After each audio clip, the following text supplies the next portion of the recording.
মালবরাজ ইন্দ্রদ্যুম্ন ছিলেন পরম বিষ্ণুভক্ত। একদিন এক তেজস্বী সন্ন্যাসী তার রাজবাড়িতে পদার্পণ করলেন। দেব দ্বিজে ভক্তিপরায়ণ রাজা ইন্দ্রদ্যুম্ন পরম যত্নে সন্ন্যাসীর সেবা যত্ন করলেন। সন্ন্যাসী ভারতবর্ষের সমস্ত তীর্থের কথা বলে শেষে পুরুষোত্তম ক্ষেত্রের নীল পর্বতে ভগবান বিষ্ণুর পুজোর কথা জানালেন। এখানে ভগবান বিষ্ণু গুপ্তভাবে শবরদের দ্বারা নীলমাধব রূপে পূজিত হচ্ছেন। নীলমাধব সাক্ষাৎ মুক্তি প্রদায়ক, তিনি মোক্ষ প্রদান করেন। সন্ন্যাসীর কথা শুনে ভগবান বিষ্ণুর ভক্ত রাজা ইন্দ্রদ্যুম্ন ভগবানের রূপ দর্শনে আকুল হলেন। রাজা তার প্রধান পুরোহিতের ভাই বিদ্যাপতিকে শবরদের রাজ্যে গিয়ে নীলমাধবের সন্ধান করে আনতে বললেন। এরপর শবরদের দেশে এসে বিদ্যাপতি শবরদের রাজা বিশ্বাবসুর সাথে সাক্ষাৎ করলেন। বিশ্বাবসু মারফত বিদ্যাপতি নীলমাধবকে দর্শন করলেন। তারপর বিদ্যাপতি ফিরে গিয়ে রাজাকে সমস্ত ঘটনা খুলে বললেন। রাজা খবর পেয়ে সৈন্য সামন্ত নিয়ে নীলমাধবের দর্শনে আসলেন। ইন্দ্রদ্যুম্ন পুরুষোত্তম ক্ষেত্রে এসে দেখলেন নীলমাধব সেখান থেকে অন্তর্ধান করেছেন। মতান্তরে শবররাজ বিশ্বাবসু সেটিকে লুকিয়ে রাখেন। রাজা ইন্দ্রদ্যুম্ন এতে খুব দুঃখ পেয়ে ভাবলেন, প্রভুর যখন দর্শনই পেলাম না, তখন এই জীবন রেখে কি লাভ? অনশনে প্রাণ ত্যাগ করাই শ্রেয়। এই ভেবে রাজা ইন্দ্রদ্যুম্ন কুশয্যায় শয়ন করলেন। সেই সময় দেবর্ষি নারদ রাজাকে স্বপ্নে জানালেন, হে রাজন, তোমার প্রাণত্যাগের প্রয়োজন নেই। এই স্থানে তোমার মাধ্যমে ভগবান জগন্নাথ দারু ব্রহ্মরূপে পূজা পাবেন। স্বয়ং পিতা ব্রহ্মা এই কথা জানিয়েছেন। রাজা শুনে শান্তি পেলেন। এক রাতের কথা, রাজা শয়নে ভগবান বিষ্ণুর স্বপ্ন পেলেন। স্বপ্নে ভগবান শ্রীহরি বললেন, হে রাজন, তুমি আমার প্রিয় ভক্ত। ভক্তদের থেকে আমি কদাপি দূর হই না। আমি সমুদ্রে ভাসতে ভাসতে তোমার নিকট আসছি। বাঙ্কিমুহান নামক স্থানে তুমি আমাকে দারু ব্রহ্মরূপে পাবে। রাজা সেই স্থানে গিয়ে দারু ব্রহ্মের সন্ধান পেলেন, কিন্তু তাকে এক চুলও নড়াতে পারলেন না। রাজা আদেশ দিলেন হাতি নিয়ে টানতে। সহস্র হাতি টেনেও সেই দারু ব্রহ্মকে এক চুল নড়াতে পারল না। রাজা আবার হতাশ হলেন। ঠিক সেই সময় পুনরায় ভগবান বিষ্ণু স্বপ্নে জানালেন, হে রাজন, তুমি হতাশ হইও না। শবররাজ বিশ্বাবসু আমার পরম ভক্ত। তুমি তাকে সসম্মানে এই স্থানে নিয়ে আসো আর একটি স্বর্ণরথ আনয়ন করো। রাজা সেই মতো কাজ করলেন।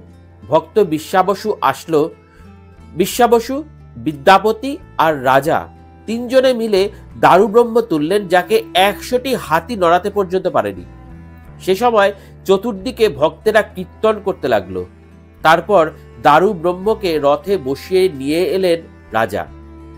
রাজা ইন্দ্রদ্যুম্ন সমুদ্রে প্রাপ্ত দারু ব্রহ্ম প্রাপ্তির পর গুন্ডিচা মন্দিরে মহাবেদী নির্মাণ করে সহস্র অশ্বমেধ যজ্ঞ করলেন। ভারতবর্ষের কোনো রাজাই যজ্ঞের অশ্ব ধরতে সক্ষম হল না। যজ্ঞ সমাপ্তে দেবর্ষি নারদ মুনির পরামর্শে রাজা সেই দারুব্রহ্ম বৃক্ষ কাটিয়ে জগন্নাথ, বলরাম ও সুভদ্রা দেবীর বিগ্রহ তৈরিতে মনোনিবেশ করলেন। এরপর অনেক ছুতোর কারিগরকে ডেকে পাঠানো হলো, কিন্তু বৃক্ষের গায়ে হাতুড়ি, ছেনি ইত্যাদি ঠেকানো মাত্রই যন্ত্রগুলো চূর্ণ বিচূর্ণ হতে লাগলো। রাজা তো মহা সমস্যায় পড়লেন। সেই সময় ছদ্মবেশে বিশ্বকর্মা এক ছুতোরের বেশে এসে মূর্তি তৈরিতে সম্মত হলেন। তিনি এসে বললেন, হে রাজন, আমার নাম অনন্ত মহারানা। আমি মূর্তি গড়তে পারবো। আমাকে একটি বড় ঘর এবং 21 দিন সময় নিন। কিন্তু আমি মূর্তি তৈরি করব একটি শর্তে। আমি 21 দিন দরজা বন্ধ করে কাজ করব। সে সময় এই ঘরে যেন কেউ না আসে, কেউ যেন দরজা না খোলে বা দরজা খোলার জন্য আমাকে অনুরোধ না করে। অপরদিকে মোটা পারিশ্রমিকের লোভে যে ছুতরেরা এসেছিল তাদের কাউকে নিরাশ করলেন না অনন্ত মহারানা। তিনি বললেন, হে রাজন, আপনি ইতিপূর্বে যে সকল কারিগরকে এনেছিলেন তাদের বলুন 3টে রথ তৈরি করতে। ছদ্মবেশী বিশ্বকর্মা ঘরে ঢুকলে দরজা বাইরে থেকে বন্ধ করে সেখানে কড়া প্রহরা বসানো হলো, যাতে কাকপক্ষীও ভেতরে যেতে না পারে। ভেতরে কাজ চলতে লাগলো, কিন্তু রানী গুন্ডিচার মন মানে না। রানী গুন্ডিচা ভাবলেন, কেমন কারিগর যিনি বদ্ধ ঘরে মূর্তি গড়ছেন, কেমনই বা নির্মিত হচ্ছে শ্রীহরির বিগ্রহ, একবার দেখেই আসিলা।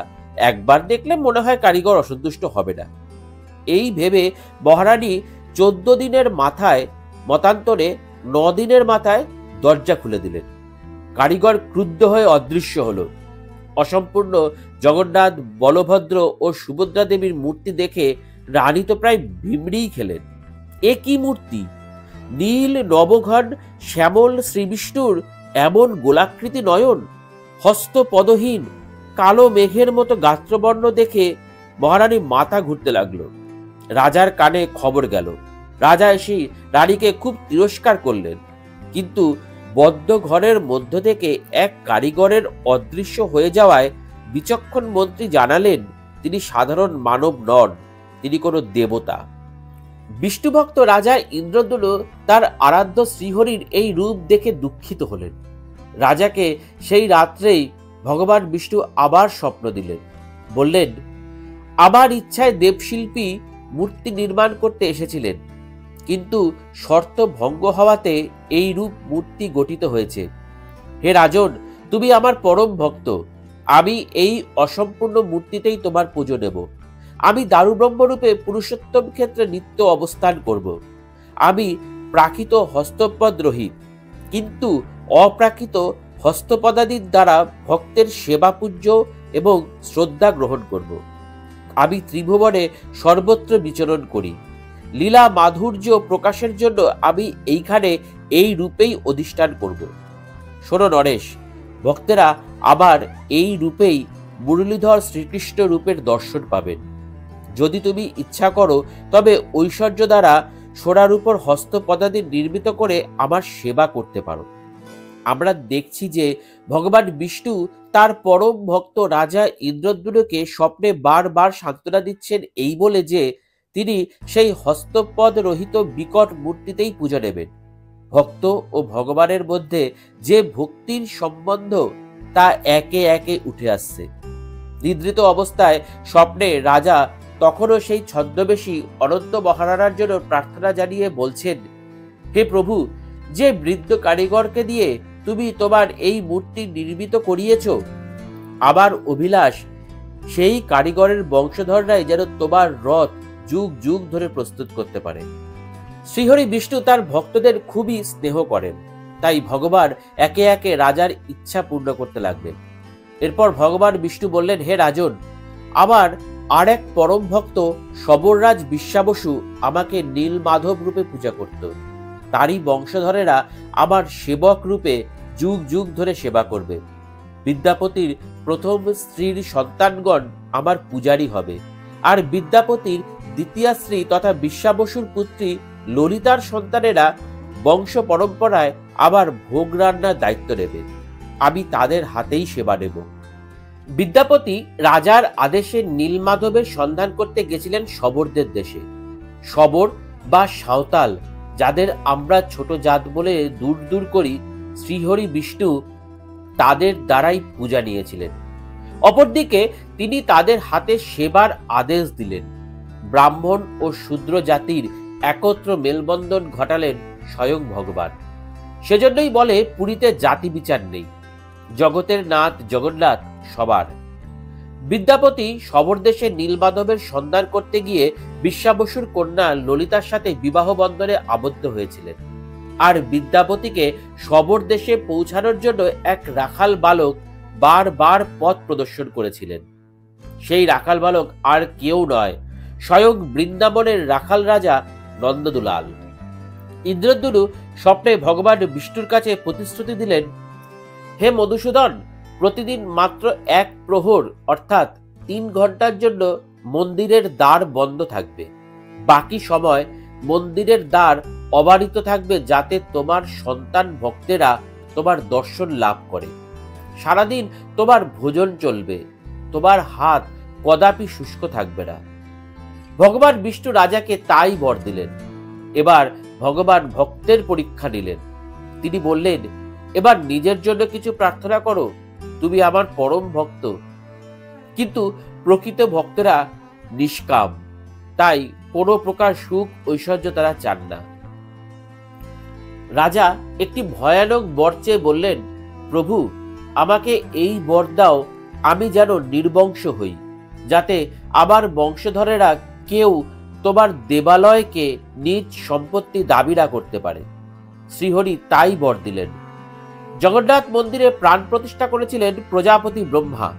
সরলা দাসের উড়িয়া মহাভারত, বলরাম দাসের উড়িয়া রামায়ণ, জগন্নাথ দাসের দারু ব্রহ্মগীতা, অচ্যুতানন্দ দাসের হরিবংশ, দিবাকর দাসের জগন্নাথ চরিতামৃত, মহাদেব দাসের নীলাদ্রি মহোদয় ইত্যাদি গ্রন্থে জগন্নাথ দেব সম্পর্কে বিস্তারিত বিবরণ পাওয়া যায়। অন্যদিকে সংস্কৃতে রচিত নীলাদ্রি মহোদয়, বামদেব সংহিতা, যাত্রা ভাগবত ইত্যাদি শাস্ত্রে জগন্নাথের কথা দেখা যায়। পদ্মপুরাণে আছে ভগবান রামচন্দ্রের কনিষ্ঠ ভ্রাতা শত্রুঘ্ন এই স্থানে এসেছিলেন। ব্রহ্মপুরাণ ও বৃহৎ নারদীয় পুরাণেও এই স্থানের নাম পাওয়া যায়। জগন্নাথ মন্দিরের মূর্তি প্রতিষ্ঠার পরিপ্রেক্ষিতে বলা হয়, ব্রহ্মা ব্রহ্মলোক থেকে মর্তে এসেছিলেন, তিনিই হয়েছিলেন পুরোহিত। স্কন্দপুরাণ মতে শবর জাতির লোকেরা পূর্বে নীলমাধব রূপে ভগবান বিষ্ণুর পূজা করত। ব্রহ্মপুরাণ ও বৃহৎ নারদীয় পুরাণ মতে শবরগণ নীলমাধব রূপী নারায়ণের পূজা করতেন ঠিকই, কিন্তু তার পূর্বে স্বর্গের দেবতাগণ গুপ্তরূপে নীলমাধবের পূজা করতেন। পরে শবরগণ সেই খোঁজ পান। জগন্নাথ দেবের সৃষ্টি সম্বন্ধে উড়িয়া মহাভারতে এক অদ্ভুত আখ্যান আছে। ভগবান শ্রীকৃষ্ণ বৈকুণ্ঠ গমনের চিন্তা করতে লাগলেন। যদুবংশ গৃহযুদ্ধে ধ্বংস হয়েছে, বলরাম যোগ বলে দেহ রেখেছেন। তিনি এই ভেবে বনে গিয়ে একটি বৃক্ষে আরোহণ করে মহাভারতের কথা চিন্তা করতে লাগলেন। সেই সময় তার চরণকে পক্ষী ভেবে জরা নামক এক ব্যাধ স্বরবিদ্ধ করলেন। বলা হয় এই ব্যাধ পূর্বজন্মে বানররাজ বালি ছিলেন। ভগবান রাম বালিকে বধ করে বর দিয়েছিলেন, পরবর্তী কৃষ্ণরূপে তিনি বানররাজ বালির স্বরে দেহ রাখবেন। পরে শ্রীকৃষ্ণ দেহ রাখলে তার দেহকে দ্বারকায় সমুদ্র তটে চন্দন কাঠে খাঁটি গো ঘৃতে দাহ করবার চেষ্টা করা হয়, কিন্তু 6 দিন হলেও ভগবানের শরীর একটুও পুড়ল না। তখন দৈববাণী হলো, ভগবান শ্রীকৃষ্ণের এই নশ্বর দেহ আগুনে দাহ করা যাবে না, এই পবিত্র দেহ সমুদ্রে বিসর্জন দাও। ঠিক সেই মতো সমুদ্রে বিসর্জিত করা হলে সেই দেহ কাঠে রূপান্তরিত হয়ে ভাসতে ভাসতে এগিয়ে আসতে লাগলো। সেই কাঠই রোহিণী কুণ্ডে পাওয়া যায়। সেই কাঠ দিয়েই জগন্নাথ, বলরাম এবং সুভদ্রার বিগ্রহ তৈরি হলো। ওড়িশা ভারতের এক প্রাচীন রাজ্য। এখানকার সংস্কৃতি ও সভ্যতা অনেক পুরনো। জগন্নাথ যেমন বৈষ্ণবদের নিকট বিষ্ণু, তেমনি শাক্ত ও শৈবদের নিকট ভৈরব শিব। যে যেমন ভাবে দেখতে চায় জগন্নাথ তার কাছে সেই রূপেই প্রকাশিত হন। হরিহর অভেদ তত্ত্ব এই শ্রীক্ষেত্রেই দেখা যায়। বন্ধুরা, এই ছিল জগন্নাথ দেবের এক রহস্যময় আধ্যাত্মিক কাহিনী। যদি এই আধ্যাত্মিক কাহিনীটি তোমাদের ভালো লাগে তাহলে অবশ্যই লাইক, শেয়ার এবং সাবস্ক্রাইব করে দিও। আর পাশের বেল আইকনটা প্রেস করে অল বাটনটা ক্লিক করে দিও, যাতে এই ধরনের অজানা আধ্যাত্মিক কাহিনীর নোটিফিকেশন তোমাদের কাছে সবার আগে পৌঁছায়। আজ এই পর্যন্তই। প্রণাম।